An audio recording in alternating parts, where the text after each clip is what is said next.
આકલાવની નવજીવન હોસ્પિટલના ડોક્ટરની ગંભીર બેદરકારીનો આક્ષેપ, મહિલાનું મોત।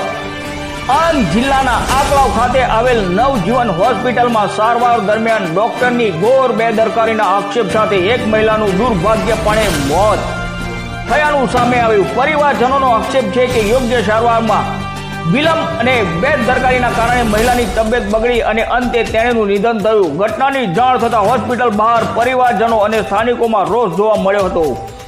પરિવારે જવાબદાર ડોક્ટર વિરુદ્ધ કડક કાર્યવાહી કરવાની માંગ ઉઠાવી છે। પોલીસને જાણ કરી દેવામાં પણ આવી હોવાનું જાણવા મળેલ છે। હાલ આ મામલે તબીબની બેદરકારી હતી કે નહીં તેની તપાસ માટે આરોગ્ય વિભાગ અને પોલીસ દ્વારા વધુ તપાસ હાથ ધરાઈ છે। રિપોર્ટર ભગવત ભટ્ટ, આકલાવ। ચાલો, આપણો પરિચય। ચૌહાણ દર્શનસિંહ સુરેશભાઈ। શું બનાવ બન્યો છે? બનાવ એવો બન્યો છે કે મારી વાઈફ હતી, તેને દાખલ કરી હતી નવજીવન હોસ્પિટલ આકલાવમાં। એની ટ્રીટમેન્ટ ચાલતી હતી। ટ્રીટમેન્ટ દરમિયાન મને અંદર બોલાય કે એની ટ્રીટમેન્ટ ચાલુ છે, તો મેં ગયો બી અને તારી અહીંયા બેહોશ હતી અને ટ્રીટમેન્ટ ચાલુ હતી। પછી મેં ગયો હતો કે આવું છે ને આવું કરીએ છીએ અમે। પછી મેં ત્યાંથી મને કીધું કે હવે તું જતો રહી ગઈ, તો મેં ત્યાંથી બહાર આવ્યો। પછી મને એવું કીધું કે થોડીક વારમાં મને પાછો બોલાવ્યો, એને કે હાથ બીટ કામ નહીં કરતા, કે એને એકદમ એ થાય છે કે હાથ બંધ ચાલુ થઈ જાય। પછી મેં એને કીધું તો આવું કેમ થયું? કહેતા કે કંઈ પહેલાં હાથની બીમારી છે, એને એવો અપેક્ષું લગાવ્યો કે હશે પહેલેથી। બીજું એને એવું કશું નહીં મળ્યું। મારે આજે એટલા 3 વર્ષથી તો મને ખબર ના પડે કે મારું માણસ કેવું જેવું।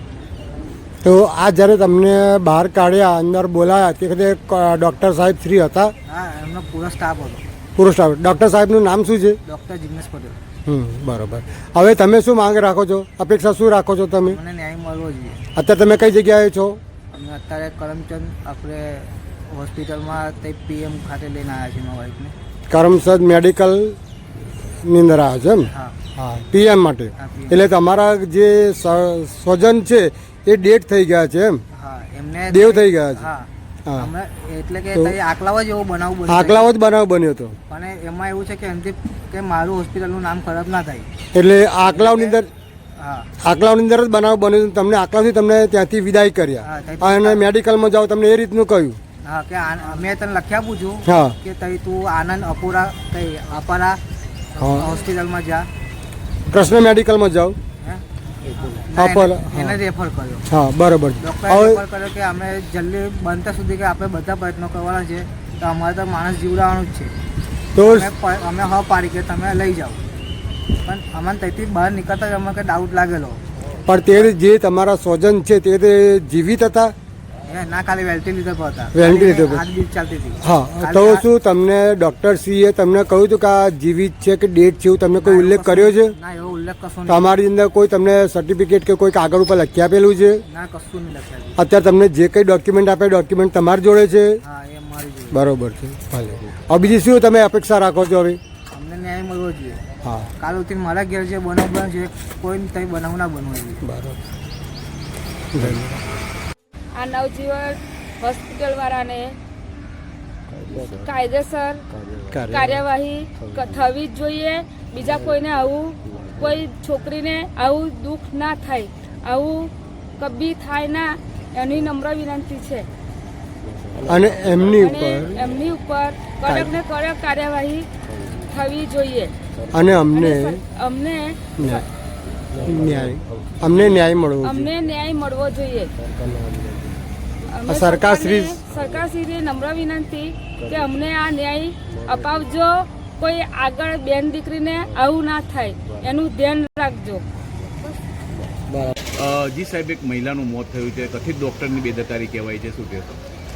જી, આકલાવ પોલીસ સ્ટેશન ખાતે આણંદ હોસ્પિટલ ખાતેથી એક વર્દી મળી હતી। જે વર્દી અનુસંધાને તપાસ કરતાં જાણવા મળેલ કે જે પ્રિયંકાબેન છે મરણ જનાર, એ પ્રિયંકાબેનની આકલાવ નવજીવન હોસ્પિટલ ખાતે ટ્રીટમેન્ટ ચાલતી હતી, સારવાર ચાલતી હતી। અને એ સારવાર દરમિયાન એમની કોઈક તબિયત બગડી હતી અને એ તબિયત બગડતા એમને આગળની વધુ સારવાર અર્થે અપરા હોસ્પિટલ ખાતે લાવવામાં આવેલા।